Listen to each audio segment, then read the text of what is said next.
ابو صالح دندانی شیخ ابو سعید رحمت اللہ تعالی علیہ کے مرید ہیں. وہ کہتے ہیں کہ ابو سعید صاحب جو تھے رحمت اللہ تعالی علیہ آخری عمر میں بڑھاپا آ گیا, آپ کا ایک دانت بھی باقی نہ رہا, سارے دانت ختم ہو گئے,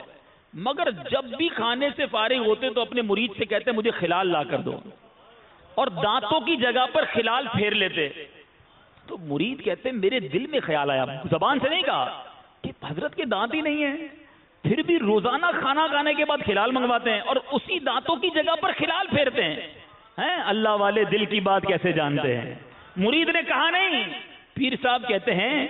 کہ سر اٹھا کر مجھ سے مخاطب ہو کر کہتے ہیں میں سنت پر عمل کرنے